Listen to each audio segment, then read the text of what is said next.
All right, folks, so I just got done removing that punky material from the inside of this Yucca stock. And you can see we're looking real good here. That inside is nice and hollowed. I did remove a little bit more material up top just to even it out and clean that up a bit. So again, you can see what's going on here, and this is now complete.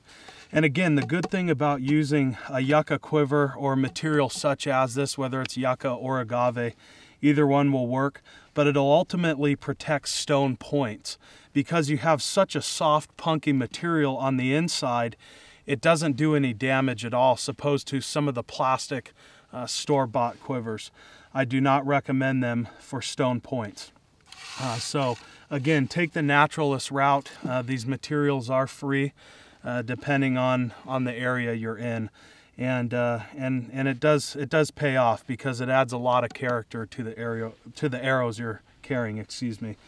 Okay, so at this point, what I need to do is I need to size my quiver to the specifications of this arrow. So I have about 12 of these same length arrows at my house, and again, this is what I am going to use for this quiver.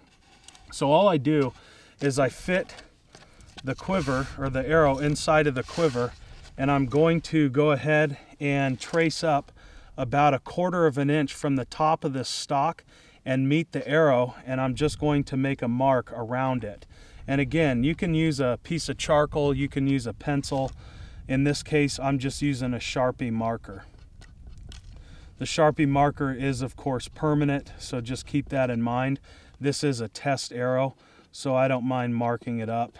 It's already been marked from previous quivers that I've made. Okay, so I have my mark, and at this point I'm going to lay this on top of my quiver, trace it down to the bottom tip, and measure out about 3.5 to 4 inches, and I need to saw around this quiver. And that's going to be the bottom of my quiver, and of course here's the top of the quiver. So the widest opening is going to be the top, so I have room for my fletchings. So let's go ahead and start sawing that right now. So I'm just taking that top mark and I'm placing that directly on the top of my quiver. So again, I have that 1/4 inch to work with. The more material you have on the bottom, honestly, the better, especially when using some of the sharper stone points. And I'm just going to use my folding saw to slowly chunk through this stuff. I'm not going to hurry up and get in a rush here. And I'm also going to look around the quiver and make sure there's no cracks where I'm sawing at. So right now I see there's a small crack on the bottom of this quiver. I'm just going to go around that. So I'm going to go directly below that about a 1/2 inch, and I'm going to make my saw mark there. Again, the more room we have to work with, the better, especially when making a quiver. I don't really like plugging the bottom of my quiver. I like to have material soft enough to where I know that these arrows are secure.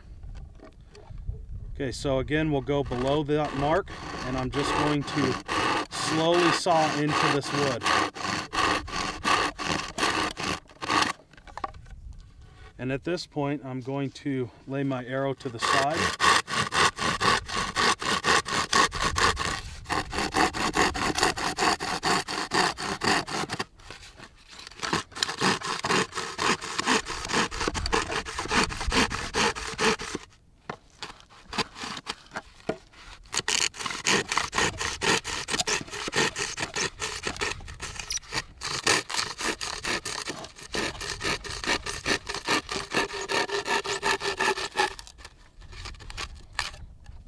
Okay, so when you get to the bottom, don't pull away from the wood, pull with the wood.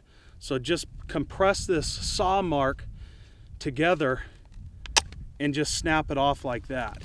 The reason you don't want to do that is because this is so dried and seasoned out, it could crack and it could lead up to the center of this quiver.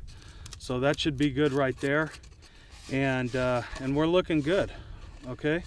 So now I can actually use this for another quiver, for say a child's arrow. This would be perfect to size. And I'll go ahead and I'll take that home with me. Okay, so you can see what we're looking at. Here is our quiver, and now I need to scout in this desert and collect some Mojave yucca to weave up some cordage. So let's go ahead and gather that right now.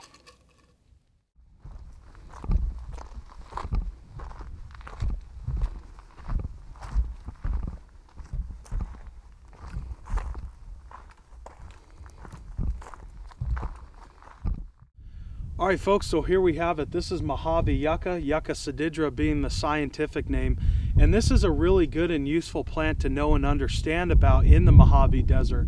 And the California native, as well as natives throughout the West Coast as far as the Southwest, gathered just about every part of this plant. They would use the leaves for making rope, bowstrings, weaving baskets, making sandals. They would utilize the root as well as the leaf for its natural saponin product to essentially make soap out of. This plant is also edible as well as medicinal. So during certain seasons of the year, the California natives that occupied this land far before I got here would utilize all the food properties involving this plant.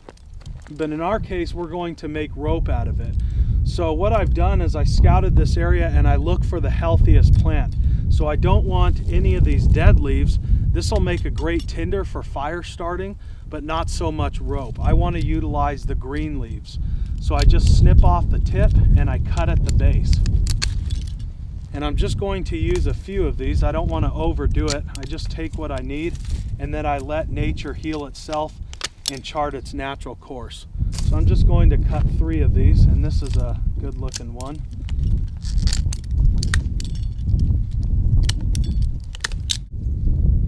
And now we have everything we need to start making rope.